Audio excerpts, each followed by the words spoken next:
Panoor bomb സ്ഫോടനവുമായി ബന്ധപ്പെട്ട് police നൽകിയ remand report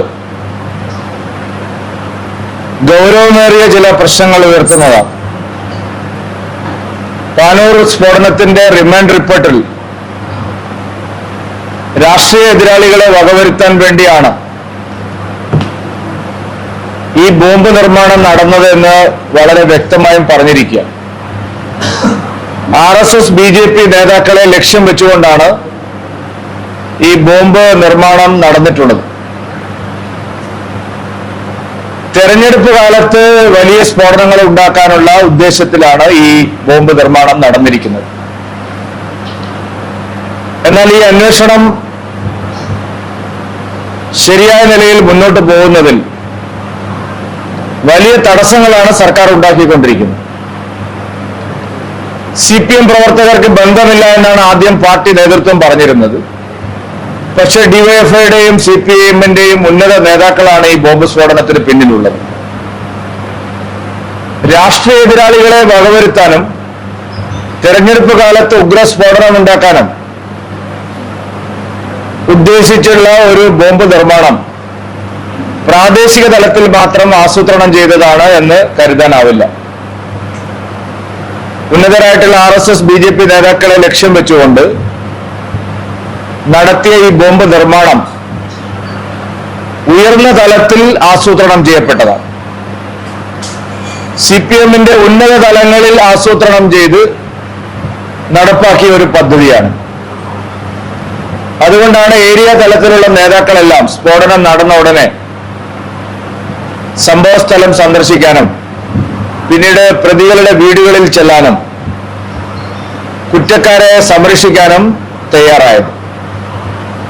അപ്പൊ ഇത് ഉന്നതതല CPM നേതൃത്വത്തിന്റെ അറിവോടും ആസൂത്രണത്തോടും കൂടി നടന്ന ഒരു ബോംബ് നിർമ്മാണമാണ്.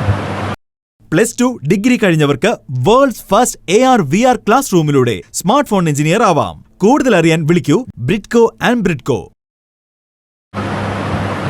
തെരഞ്ഞെടുപ്പിന്റെ കാലത്ത് ഉപയോഗിക്കാൻ ഉദ്ദേശിച്ചുള്ള ബോംബ് നിർമ്മാണം. അതുകൊണ്ട് ഈ കാര്യത്തിൽ തെരഞ്ഞെടുപ്പ് കമ്മീഷൻ ശക്തമായി ഇടപെടണം. തെരഞ്ഞെടുപ്പ് സമയത്ത് അക്രമങ്ങൾ ഉണ്ടാക്കുക, അതിന് ആസൂത്രണം നടത്തുക, വലിയ തോതിൽ ഗൂഢാലോചന നടത്തുക, തെരഞ്ഞെടുപ്പ് അട്ടിമറിക്കാൻ ശ്രമിക്കുക, ഇതെല്ലാം തെരഞ്ഞെടുപ്പ് കമ്മീഷന്റെ കൂടി പരിഗണനയിൽ വരേണ്ട വിഷയങ്ങളാണ്. കേരള പോലീസിന്റെ മാത്രം അന്വേഷണം കൊണ്ട് ഇത് എവിടെയും എത്തുമെന്ന് തോന്നുന്നില്ല. ഈ കാര്യത്തിൽ തെരഞ്ഞെടുപ്പ് കമ്മീഷനും ശക്തമായിട്ടുള്ള അന്വേഷണം ഇടപെടൽ ആവശ്യമുണ്ട് എന്നാണ് ഞങ്ങൾ കണക്കാക്കുന്നത്. മുഖ്യമന്ത്രി ഇക്കാര്യത്തെക്കുറിച്ച് തുറന്നു പറയാൻ തയ്യാറാവണം. അദ്ദേഹം മൗനം വെടിയണം. സുൽത്താൻ ബാറ്ററി അല്ല സർ, അത് ഗണപതി വട്ടമാണ്. ആർക്കാ അറിയാത്തത്? സുൽത്താൻ വന്നിട്ട് എത്ര കാലമായി? അതിന് മുമ്പ് ആ സ്ഥലം ഉണ്ടായിരുന്നില്ലേ? അതിന് പേരുണ്ടായിരുന്നില്ലേ? അത് ഗണപതി വട്ടമാണ്. അത് ആർക്കാ അറിയാത്തത്? ഞാനത് ആവർത്തിച്ചു എന്ന് മാത്രമേ ഉള്ളൂ. ടിപ്പു സുൽത്താന്റെ അധിനിവേശം കഴിഞ്ഞിട്ട് എത്ര കാലമായി? അതിന് മുമ്പ് ഈ നാട്ടിൽ ആൾക്കാരൊന്നും ഉണ്ടായിരുന്നില്ലേ?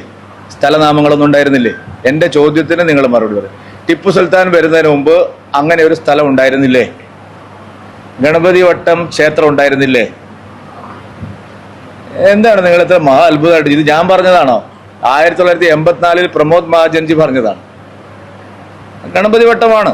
പക്ഷേ നമ്മളെ അധിനിവേശ ശക്തികൾ കോൺഗ്രസും LDFും അതിനെ സുൽത്താൻ ബത്തേരി എന്ന് പറയുന്നതിനോടാണ്. എന്തിനാണ് ഒരു അക്രമിയായിട്ടുള്ള ഒരാളുടെ ഇവിടെ എത്രയോ മതപരിവർത്തനം, ക്ഷേത്രധ്വംസനങ്ങൾ, പടയോട്ടങ്ങൾ നടത്തിയ ഒരാളുടെ പേരിൽ എത്രയും നല്ലൊരു സ്ഥലം അറിയപ്പെടുന്നതെന്നുള്ള ചോദ്യമാണ് ഞാൻ ചോദിച്ചത്. നിങ്ങൾക്ക് വല്ല വിഷമമുണ്ടോ? ഞങ്ങൾ അതിനെ ഗണപതി വട്ടം എന്നാണ് വിളിക്കുന്നത്. 21 ലക്ഷത്തോളം സന്തുഷ്ടരായ ഉപഭോക്താക്കളും 2 ലക്ഷത്തോളം തിമിര ശസ്ത്രക്രിയകളും പൂർത്തിയാക്കിയ മലബാറിലെ ഏക കണ്ണാശുപത്രി Al Salama high hospital, hospital road, Perinthalmanna.